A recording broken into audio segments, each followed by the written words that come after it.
Entre 1945 y 1991 transcurrió el periodo llamado Guerra Fría, el cual fue un enfrentamiento político, económico, social, militar, informativo y científico, posterior al fin de la Segunda Guerra Mundial, donde las potencias de Norteamérica y la URSS llevaban a cabo una competición de ideologías capitalistas versus comunistas en todo el mundo.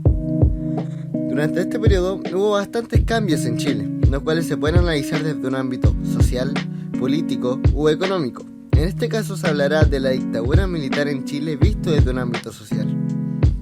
Mientras la Guerra Fría transcurría, en el año 1970, en Chile ocurrió un suceso histórico en el peor momento que pudo haber ocurrido. Salvador Allende Gossens ganó las elecciones presidenciales, siendo el primer presidente socialista del mundo elegido democráticamente. Apoyado por la Unidad Popular, teniendo partidos de izquierda y de derecha, en su gobierno se profundizó la reforma agraria, generando tomas ilegales a raíz de civiles como el movimiento campesino revolucionario, la nacionalización del cobre generando cuestionamientos y polémica a nivel político, pero a nivel social se evidenciaba un descontento, llevando a una polarización importante de la sociedad chilena, llevando a agentes como el movimiento de izquierda revolucionario a buscar ser más radicales en cuanto a sus ideales. Además de tener una importante inflación en este gobierno, existió un desabastecimiento, el cual creció con la huelga de los transportistas en el año 1972, para llegar a la intervención extranjera. Teniendo conocimiento que en ese entonces transcurría la Guerra Fría, para Estados Unidos era importante no tener una nueva revolución como la de Cuba, teniendo acciones encubiertas de inteligencia y ocupando sus fondos para promocionar la ideología capitalista, siendo una gran preocupación el ver la figura del líder Che Guevara en algunos movimientos chilenos,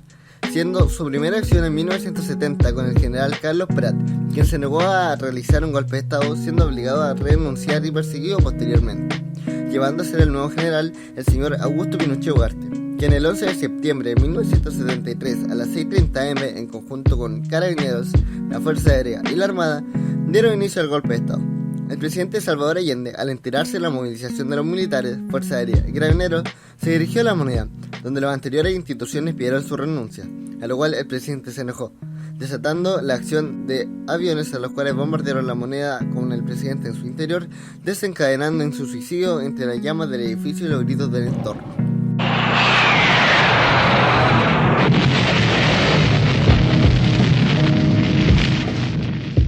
Llegó al poder la Junta Militar, integrada por generales de las ramas de las Fuerzas Armadas y Carabineros, siendo estos líderes Augusto Pinochet Ugarte, comandante en jefe del Ejército, José Toribio Merino, comandante en jefe de la Armada, Gustavo Ley, comandante en jefe de la Fuerza Aérea, y César Mendoza Durán, general director de Carabineros. Esta junta posteriormente llevaría a Augusto Pinochet a nombrarse presidente de la República, instalando un modelo económico capitalista gracias a los Chicago Boys, economistas formados por la Universidad Católica y la Universidad de Chicago en los Estados Unidos. Aquí cuando comienzan las políticas represivas, las cuales evidenciaban la polarización mundial, teniendo como introducción las restricciones a las libertades públicas, donde se instauraron toques de queda, además de darle el permiso a los militares a realizar detenciones sin fiscalización pública.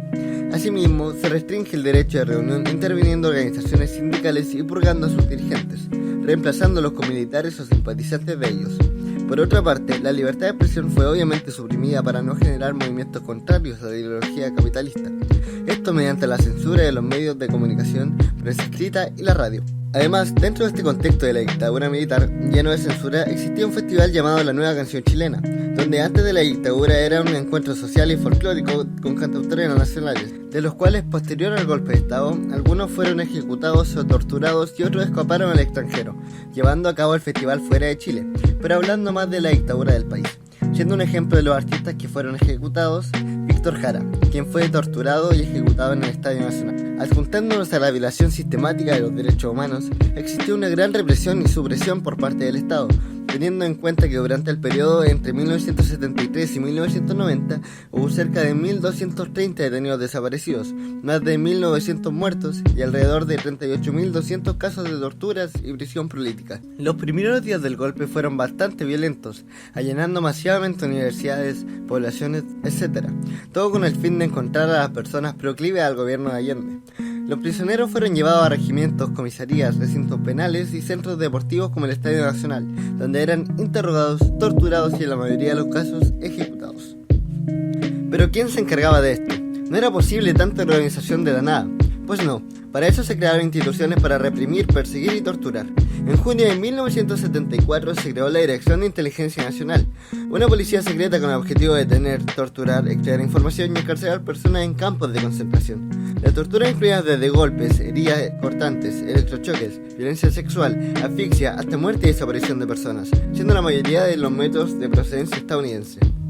Con la DINA se llegó a la esfera internacional, ejecutando al ex general director Carlos Prati y su esposa Sofía Kohrenberg en Buenos Aires, además de varios involucrados los cuales habían escapado de Chile a otros países. Fueron ejecutados por la DINA, llevando a fuertes críticas internas y externas de la institución, para que en 1977 la DINA fuese reemplazada por la Central Nacional de Informaciones, CNI. Pero en esencia era lo mismo, cumplía el mismo rol, pero tenía un nombre e imagen distinto.